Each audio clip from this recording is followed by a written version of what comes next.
who are the indigenous people of South Africa? It's the Khoi and the San. They're a very ethnic and genetically separate group, right? Yes. There's a lot of genetic and ethnic diversity in Africa. Yes. Bushmen, those people are very distinct. In fact, I've read that genetically they're more akin to Asians than they are to black Africans. I've heard that too. Yeah. But the Khoisan people have haplogroup A. How do you explain that?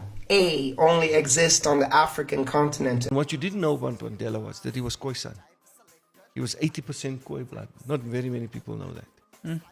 Mandela was a Bushi. Mandela was a Bushi. No one knew that. He was 80% Khoi. If you see when he got older, how he looked. Yeah, you see the way. I swear when someone says Khoisan, I want to stick a needle in my eye. We know they're Khoisan. We know Khoisan. Not Khoisan, Khoisan. It's that simple. Some of us who've actually heard from elders, it's Khoisan. It's not that hard. If you can't say Klam, just say Khoi. You can just say Khoi peoples. Khoi. And really when you say Khoi peoples, you're saying peoples because Khoi also means people. Just like Bantu. You know what I mean? We all know that Khoisan is a racial slur coined by Leonard Schultz, who used to hunt indigenous Khoi and Klam peoples. Sarki Batman, we're not going to give her that pride. Even after life, we can't give her that kind of gratitude just to say it correctly. Sehura. Because the real name was Sehura. Not even Sarki Batman. You can just hear that's Dutch. That's Dutch. Let's do better. Let's give them back their integrity. Long before nations were born, long before borders were drawn, they lived people on the southern tip of Africa, hunters, gatherers, storytellers. They are known as Khoisan, but today their identity is the center of the growing storm. Everyone, it seems, wants to claim the Khoisan name. The Khoisan are amongst the oldest people on earth, with a genetic lineage dating over 100,000 years. They include two main groups, the San, traditionally hunters and gatherers, and Khoi.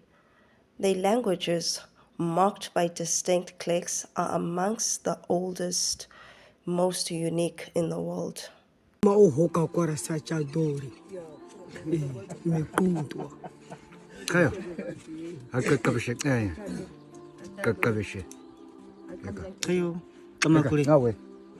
the recent years, there has been a surge of people identifying or re-identifying as Khoisan, but why now? Part of it is political. In post-apartheid South Africa, the growing demand for land restitution and recognition, the Khoisans were never formally acknowledged by the apartheid tribal systems, so now many feel like it's time. But the surge in Khoisan identification has come with controversy. Who decides who is really Khoisan? Well, gain. There is a deep fear that Khoisan's identity is being commodified, used as a tool for political or economic growth. The Khoisan Royal Council has welcomed the approval of traditional Khoisan and leadership bill. The council says this will give recognition to 54 kings. The bill was passed during a special sitting of the National Council of Provinces. Restoring the dignity of the Khoi and San and giving them the recognition they deserve. The bill has been 21 years in the making, hitting several hurdles along the way. But now, the Khoisan community is happy it's finally approved. Now I can be recognized as to saying that I am from the Khoi and the San and that we are recognized by government. What really baffles me in this bill is that they do not accept the First Nation status. When you open up the bill, it states there that there shall be no First Nation status, and I want South Africa please to accept that we are the First Nation and that we are here to stay and that we should work on that amendments as well.